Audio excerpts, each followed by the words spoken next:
Roger, Roger, on a un problème. Roger, Roger, on a un problème.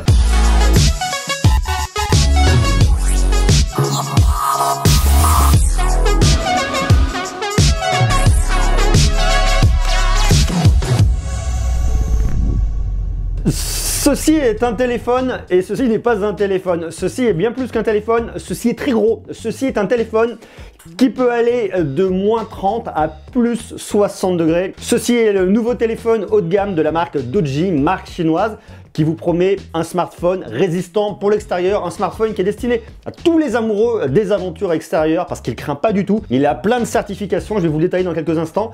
Et il est aussi destiné à toutes les personnes qui vont travailler à l'extérieur dans le BTP parce qu'il y a plein d'outils pour mesurer, plein de trucs hyper cool. Vous avez une antenne qui est complètement démontable, enfin un truc complètement fou.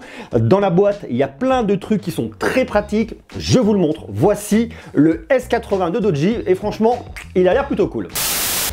Doji S80 Born for Extreme. C'est un smartphone qui est vraiment fait pour l'extérieur, pour l'outdoor. Bon, boîte qui casse pas 4 pattes d'un canard, qui a un côté un petit peu green, un peu écolo, qui fait un peu papier recyclé, mais bon, plutôt sympa, robuste. On la voit, elle est énorme la boîte, hein, parce que le smartphone est tout le temps énorme. Alors normalement, le smartphone, je vous enlève l'antenne, hein, il est situé comme ça à l'intérieur, il est juste costaud, énorme.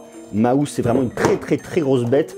Vous enlevez tout ça. À l'intérieur, vous avez quelques infos pour votre smartphone, vous expliquez comment il marche. Vous retrouvez ici la partie centrale pour le côté talkie-walkie.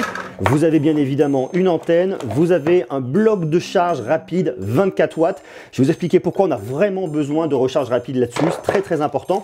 Et on va retrouver ensuite quelques petits accessoires. Vous avez ici un port USB type C vers prise jack parce qu'il n'y a absolument pas de prise jack sur le smartphone. Vous avez ici une prise USB vers USB type C et vous avez ici une prise femelle USB vers USB type C, ce qui permettra de brancher des accessoires, des trucs. Enfin, le truc est vraiment bien fait. Vous pouvez l'utiliser soit en smartphone comme ça, il est franchement très gros. Il fait quasiment 400 grammes, il fait pour être précis 398 grammes. On montre tout de suite les différentes configs. Donc là en téléphone et ensuite on l'utilise en talkie-walkie. Vous ouvrez ici, vous venez visser l'antenne, vous installez ça, voilà, vous le mettez dans sa boîte et là vous pouvez venir l'attacher à votre ceinture, vous le réglez comme vous voulez. Franchement, c'est plutôt cool et c'est très pratique. Vous avez ici sur le côté bouton de volume, bouton pour l'allumer, pour l'éteindre. En dessous, vous avez ici votre zone où vous allez pouvoir brancher votre USB type C qui est positionné juste là, ici en dessous. Ensuite, sur le côté, vous retrouvez vos boutons ici pour utiliser sur la fonction talkie-walkie. Ici, la petite partie pour venir insérer votre carte SIM. Vous avez ici 2 cartes nano SIM si vous souhaitez le faire. À l'arrière, vous avez un double module photo, 12 plus 5 mégapixels avec une ouverture de f/8. C'est une caméra Sony IMX 363. Vous avez ici à l'avant une caméra Samsung de 16 mégapixels avec une ouverture de f/2.0 et un grand angle de 80 degrés. Au niveau de l'écran, on a une dalle IPS LCD de 5,99 de diagonale. C'est un écran de la marque LG. Résolution FHD plus 2160 par 1080 pixels, 403 pixels par pouce. Bon, il fait franchement l'affaire, il est assez lumineux. En termes de performance, c'est un SoC, c'est un Mediatek, c'est un Helio P23 qui est cadencé jusqu'à 2,5 GHz. Il a 6 Go de RAM, 64 Go de stockage que vous pouvez monter jusqu'à 128 Go avec une carte micro SD. Alors très clairement, c'est pas du tout un smartphone extrêmement puissant, on est sur un SoC milieu de gamme. Néanmoins, pour faire ce que vous avez à faire là-dessus, ça ira très bien pour faire tourner les applications, le smartphone, ça va assez vite. En plus, il y a toute une optimisation logicielle à l'intérieur pour venir libérer de la mémoire. Bon, c'est plutôt pas mal, ça fonctionne assez bien là-dessus. J'ai fait un petit test sur AnTuTu, on a le score de 91 928. C'est pas énorme, je vous le dis. On est sur un SoC milieu de gamme, ça fait suffisamment l'affaire pour ce qu'on lui demande. Mais là où ça devient hyper intéressant, c'est au niveau de l'autonomie avec une batterie de 10 080 mAh. C'est juste un monstre d'autonomie, un monstre de batterie. L'idée d'un smartphone comme ça, c'est lorsque vous partez pendant plusieurs jours dans des conditions extrêmes, de toujours pouvoir compter sur lui pour pouvoir joindre quelqu'un, soit en fonction talkie-walkie, soit carrément en fonction smartphone. Ce qu'on pourrait utiliser en tout cas le plus simplement possible. L'autonomie est vraiment là. Alors une fois de plus, ça va dépendre des usages, ça dépend de ce que vous allez faire, ça dépend si vous êtes vraiment très loin, que lui va vraiment être obligé de tout le temps chercher du réseau parce qu'il galère. Là, il va consommer davantage. Mais avec une batterie de plus de 10 000 mAh, vraiment, j'ai pas réussi à le mettre à genoux et il va vraiment bien. C'est pour ça que vous avez de la recharge rapide. C'est la Quick Charge 3, 24 volts pour pouvoir avancer parce que si vous le faites sans recharge rapide, ça va mettre vachement de temps et vous pouvez le faire avec une recharge directement en induction réduction. Par contre, à ce moment-là, prenez votre mal en patience parce qu'il va lui falloir quand même quelques heures pour se recharger à 100%. Vous avez à l'arrière ici un capteur d'empreinte digitale pour venir le déverrouiller. Ça fait l'affaire, ça déverrouille assez rapidement. C'est pas le plus rapide que je connaisse, mais vraiment, vous posez votre doigt dessus, ça marche, ça réagit. Vous tournez sur un Android 8.1 Oreo. Il y a une surcouche qui est très légère. Vous avez quelques outils en plus. Vous avez aussi de quoi mesurer lorsque vous allez marcher. Ça, c'est cool. Vous calculez votre nombre de pas. Ça, c'est franchement bien pour l'extérieur. Et vous avez plein de petits outils hyper cool. Vous avez votre boussole. Vous avez un outil qui vous permet de mesurer le volume sonore dans la pièce. Là, on est à 80 décibels parce que je gueule. Vous voyez? Mais si je me mets à parler tout doucement d'un coup, vous voyez? C'est beaucoup plus doux. Enfin, ça c'est assez intéressant et notamment lorsque vous travaillez sur un lieu qui est vraiment bruyant, ça vous permet de le mesurer et de voir à quel moment il faut commencer à partir en courant. Ça, c'est aussi cool. Vous avez un outil qui vous permet de mesurer si votre tableau que vous allez poser sont droits ou pas, si vous posez quelque chose à niveau ou pas. Vous voyez, mon bureau n'est pas droit. Vous avez plein de petits outils qui sont assez intéressants pour voir si vous êtes bien positionné au centre. Vous avez cet outil-là, moi qui me rappelle l'école, hein, voilà, vous pouvez mesurer des degrés. Ça, c'est aussi cool. Vous avez votre plomb pour être sûr, pareil, que vous êtes bien droit. Enfin, vous voyez, il y a plein de choses assez sympas pour venir faire les niveaux, pour poser des tableaux, pour poser des choses à l'écart, des choses droites. Il y a vraiment tous les outils que vous voulez. Donc ça, c'est vraiment un côté un peu plus professionnel. C'est vrai que c'est quand même assez bien pensé. Vous avez aussi une partie, je vous ai dit tout à l'heure, c'est la partie système là qui vous dit l'utilisation de votre mémoire vive sur 6 Go.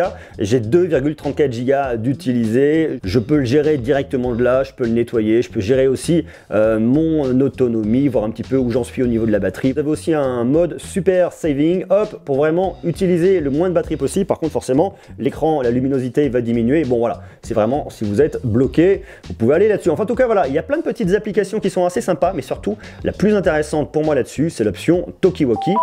Hey, mais pour l'utiliser, il faut installer l'antenne. Je trouve ça plutôt cool la fonction Talkie-Walkie. Maintenant, point un peu négatif, pas vraiment négatif, mais en tout cas limitatif, c'est que pour utiliser la fonction Talkie-Walkie, il faut avoir un Talkie-Walkie en face, il faut avoir le même smartphone en face.